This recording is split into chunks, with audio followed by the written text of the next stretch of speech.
The Bad Beginning. Chapter 1.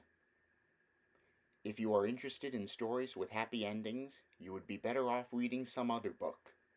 In this book, not only is there no happy ending, there is no happy beginning and very few happy things in the middle. This is because not very many happy things happened in the lives of the three Baudelaire youngsters. Violet, Klaus, and Sonny Baudelaire were intelligent children, and they were charming and resourceful, and had pleasant facial features, but they were extremely unlucky, and most everything that happened to them was rife with misfortune, misery, and despair. I'm sorry to tell you this, but that is how the story goes. Their misfortune began one day at Briny Beach. The three Baudelaire children lived with their parents in an enormous mansion at the heart of a dirty and busy city, and occasionally their parents gave them permission to take a rickety trolley. The word rickety, you probably know, here means unsteady or likely to collapse, alone to the seashore, where they would spend the day as a sort of vacation as long as they were home for dinner. This particular morning it was gray and cloudy, which didn't bother the Baudelaire youngsters one bit. When it was hot and sunny, Briny Beach was crowded with tourists, and it was impossible to find a good place to lay one's blanket. On gray and cloudy days, the Baudelaires had the beach to themselves to do what they liked. Violet Baudelaire, the eldest, liked to skip rocks. Like most 14-year-olds, she was right-handed, so the rocks skipped farther across the murky water when Violet used her right hand than when she used her left. As she skipped rocks, she was looking out at the horizon and thinking about an invention she wanted to build. Anyone who knew Violet well could tell she was thinking hard, because her long hair was tied up in a ribbon to keep it out of her eyes. Violet had a real knack for inventing and building strange devices, so her brain was often filled with images of pulleys, levers, and gears, and she never wanted to be distracted by something as trivial as her hair. This morning she was thinking about how to construct a device that could retrieve a rock after you had skipped it into the ocean. Klaus Baudelaire, the middle child and the only boy, liked to examine creatures in tide pools. Klaus was a little older than 12 and wore glasses, which made him look intelligent. He was intelligent. The Baudelaire parents had an enormous library in their mansion, a room filled with thousands of books on nearly every subject. Being only 12, Klaus of course had not read all of the books in the Baudelaire library, but he had read a great many of them and had retained a lot of the information from his readings. He knew how to tell an alligator from a crocodile. He knew who killed Julius Caesar, and he knew much about the tiny, slimy animals found at Briny Beach which he was examining now. Sonny Baudelaire, the youngest, liked to bite things. She was an infant and very small for her age, scarcely larger than a boot. What she lacked in size, however, she made up for with the size and sharpness of her 4 teeth. Sonny was at an age where one mostly speaks in a series of unintelligible shrieks, except when she used the few actual words in her vocabulary, like bottle, mommy, and bite. Most people had trouble understanding what it was that Sonny was saying. For instance, this morning she was saying "gak" over and over, which probably meant, "Look at that mysterious figure emerging from the fog." Sure enough, in the distance along the misty shore of Briny Beach there could be seen a tall figure striding toward the Baudelaire children. Sonny had already been staring and shrieking at the figure for some time when Klaus looked up from the spiny crab he was examining, and saw it too.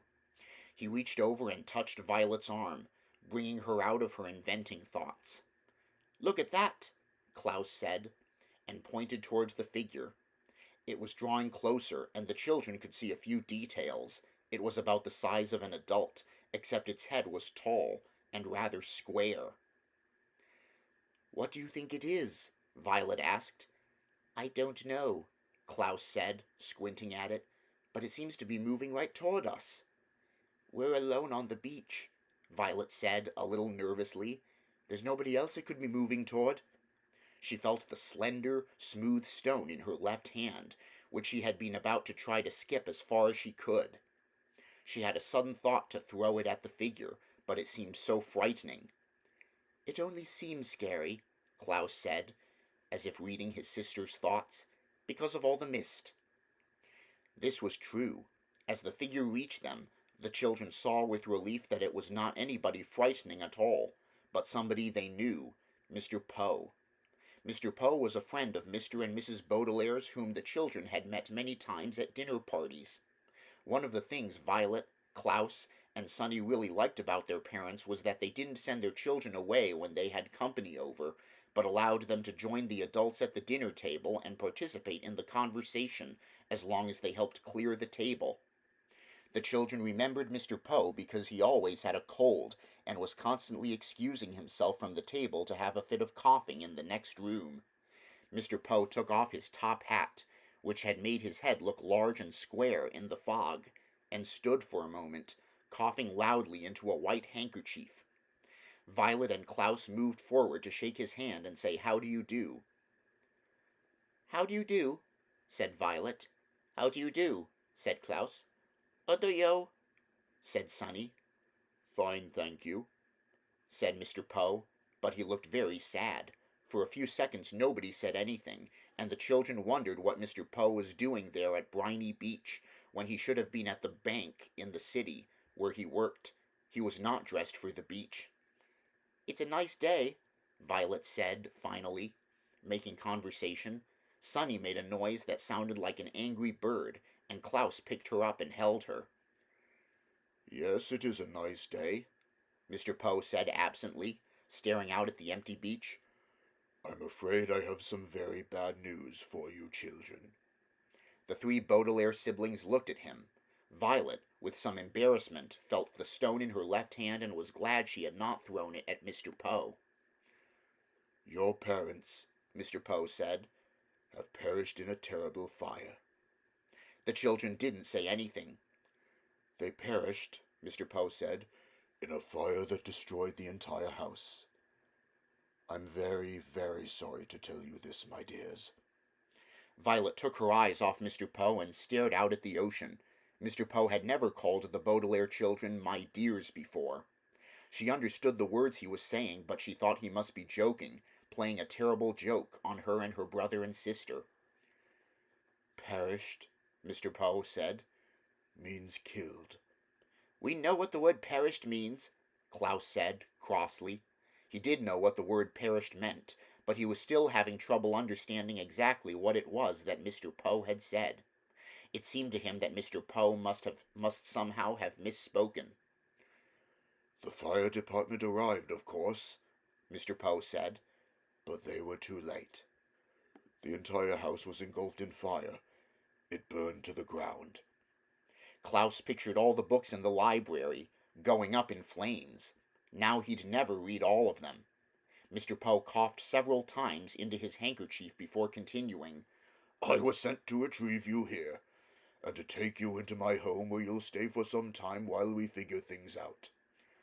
I am the executor of your parents' estate. That means I will be handling their enormous fortune and figuring out where you children will go. When Violet comes of age, the fortune will be yours, but the bank will take charge of it until you are old enough." Although he said he was the executor, Violet felt like Mr. Poe was the executioner. He had simply walked down the beach to them and changed their lives forever. "Come with me," Mr. Poe said, and held out his hand. In order to take it, Violet had to drop the stone she was holding. Klaus took Violet's other hand, and Sonny took Klaus's other hand. And in that manner the three Baudelaire children, the Baudelaire orphans now, were led away from the beach and from their previous lives.